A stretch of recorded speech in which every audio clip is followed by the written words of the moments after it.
Hello everyone, ఇవాళ మీకు నెల్లూరు బోండాలు ఎలా చేసుకోవాలో చూపిస్తాను. ఇది చాలా సింపుల్ రెసిపీ. ఇక్కడ పునుగులు అంటారు కదా హైదరాబాద్లో, ఆ పునుగులు వేరు, నెల్లూరులో చేసే బోండాలు వేరు. ఇక్కడ పునుగులు అంటే మోస్ట్లీ మైదాతో చేస్తారు, లేదు అంటే ఇడ్లీ పిండిలో గోధుమ పిండి అలా మిక్స్ చేసి చేస్తుంటారు. అవి అస్సలు నచ్చవు నాకు. నెల్లూరు బోండాలు మాత్రం మన దోసపిండి ఉంటుంది కదా, దాంతోనే చేసుకుంటాము. పైన లేయర్ ఏమో చాలా క్రిస్పీగా ఉంటుంది అండ్ లోపల బాగా మెత్తగా సాఫ్ట్గా ఉంటాయి. తినడానికైతే చాలా బాగుంటాయి. బ్రేక్ఫాస్ట్ కానీ ఈవినింగ్ స్నాక్ లాగా కానీ ఎక్కువ బోండాలు చేసుకుంటూ ఉంటాము.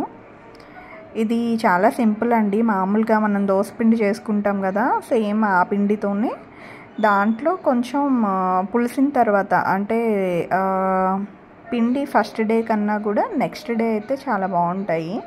కొంచెం పులుపు వస్తుంది కదా, సో ఈ కన్సిస్టెన్సీలో పిండి ఉంటే దాంట్లో ఇంకొంచెం వాటర్ యాడ్ చేసుకొని పచ్చిమిర్చి, ఆనియన్స్, కరివేపాకు వేసుకొని జస్ట్ పునుగుల్లాగా వేసుకోవడం అంతే అన్నమాట.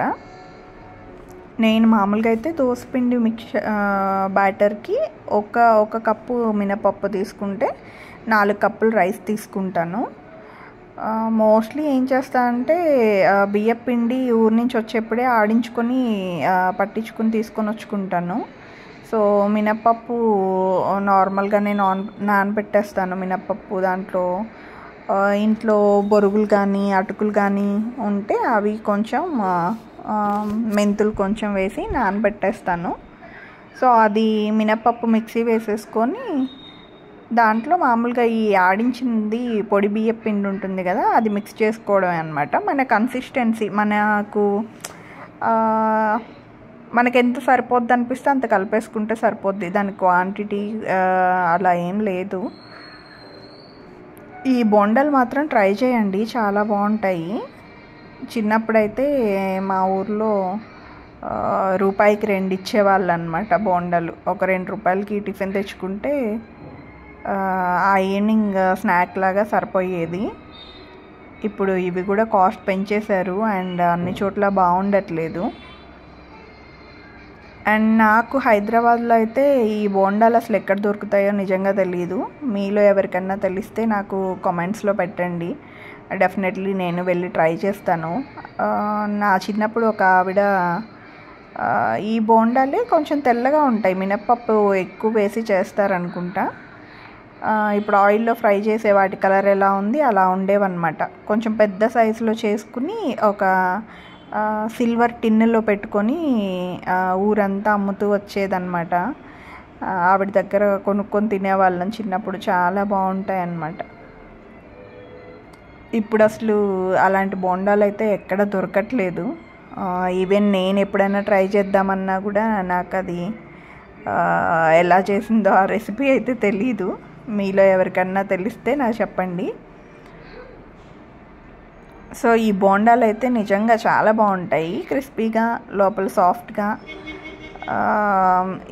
ఇది ఎర్ర చట్నీతో చాలా బాగుంటాయి. అంటే ఎండుమిరపకాయలు, ఉల్లిపాయలు వేసి చేసుకుంటాం కదా, నెల్లూరు సైడ్ కడప కారం అంటారు చూసారా, అది నెల్లూరులో కూడా అలాగే చేసుకుంటారు మోస్ట్లీ. ఆ కారంతో అయితే చాలా బాగుంటాయి. మీరు ఎప్పుడైనా సరే ఇంట్లో బోండాలు చేసుకుంటే మాత్రం ఆ కారం చేసుకుని దాంతోపాటు ట్రై చేయండి, చాలా అంటే చాలా బాగుంటాయి.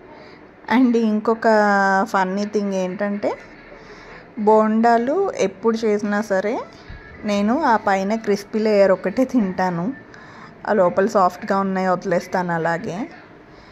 మీలో ఎంతమంది నా అలాగా తింటారు? నేను ఒక్కదాన్నే కాదు, చాలామంది ఉన్నారు అలా తినేవాళ్ళు. బట్ ఈ వీడియోస్ చూసేవాళ్ళు ఎంతమంది అలా తింటారో ఒకసారి కామెంట్ చేయండి. నా అలాగా తినేవాళ్ళు ఎంతమంది ఉన్నారని నాకు తెలుస్తుంది. అండ్ దీని నెక్స్ట్ వీడియోలో ఇటాలియన్ బిస్కెట్స్ రెసిపీ షేర్ చేస్తున్నాను. ఎవరికైనా ఇంట్రెస్ట్ ఉంటే చెక్ చేయండి. అండ్ బిస్కెట్స్ మాత్రం చాలా అంటే చాలా బాగా వచ్చాయి.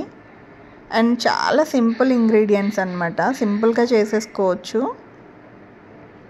ఈ దోసపిండి బ్యాటర్ మాత్రం ఎవరైనా బియ్యము మినపప్పు కలిపి మిక్సీలో గ్రైండ్ చేసుకుంటుంటే మాత్రం కొంచెం వాటర్ తగ్గించి వేసుకోండి. మరీ లూజ్గా ఉంటే కన్సిస్టెన్సీ పెద్దగా బాగా రావన్నమాట.